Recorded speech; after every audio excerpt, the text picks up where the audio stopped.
What's up, everybody? This is Dark Macek with Brutally Delicious, coming at you with a review of Triskelyon's brand new album, Artificial Insanity. That is one of the hardest to pronounce band names I have ever seen. So we got a fun little Canadian thrash band here. Oftentimes with these reviews, I will spend a lot of time going into painstaking detail trying to describe what a band sounds like. I might say they sound like Dragon Force, but with Sabaton's singer, and the keyboards are totally Sonata Arctica. This band sounds like Vicious Rumors, and that's kind of the end of it. It's obviously in the thrash family, but with a bit more melody than something like Metallica. The vocals are higher. It just sounds so much more like Vicious Rumors than something like Slayer. I don't know how to explain it. Production-wise, this album is old school. It's really nice that the guitars are not scooped to hell. It sounds like something from the early 90s. I was thinking almost like Victims of Deception by Heathen, except those guitars are scooped to hell, so maybe like the first Iced Earth album. Point being, old school.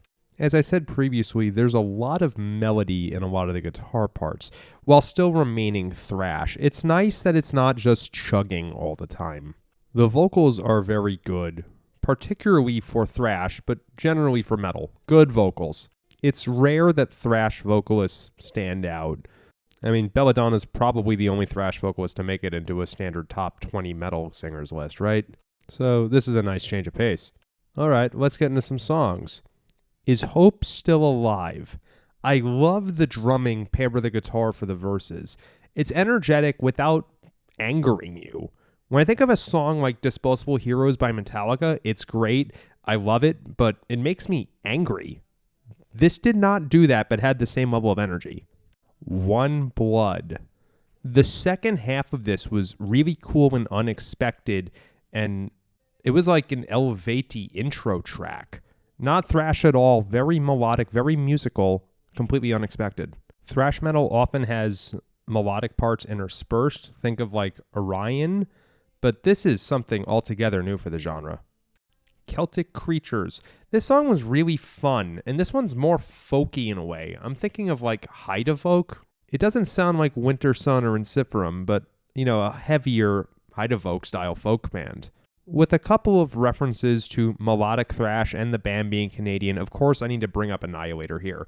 There are some Annihilator style parts on this album. I think Annihilator is more melodic, but still, this album proves to be less predictable than most of the genre. Why Burn?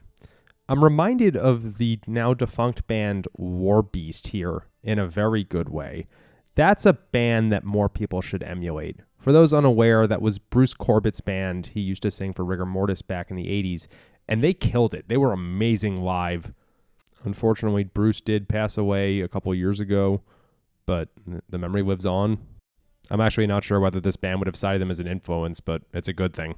Lastly, It Doesn't Really Matter. Was this a single that was just tacked on the album, like how Savage's Christmas Eve Sarajevo wound up on the first TSO album? Seriously, listen, it's a carbon copy. Make no mistake, this is a great track, very well produced, great vocals, but it sounds nothing like the rest of the album. There's a female vocalist. It's so much more melodic, much more sleek production. In a way, this might have been the most accessible track, I don't mean that in a bad way, of any of them, but it's just jarring coming after the rest of the album. Either way, definitely fun little effort here. I always appreciate when bands sonically sound like old school stuff. The new Judas Priest single, Panic Attack, just dropped. I think it's great, but sometimes I wish they took a production style more similar to this album. I could argue that all day, so let's just say good night and rock on.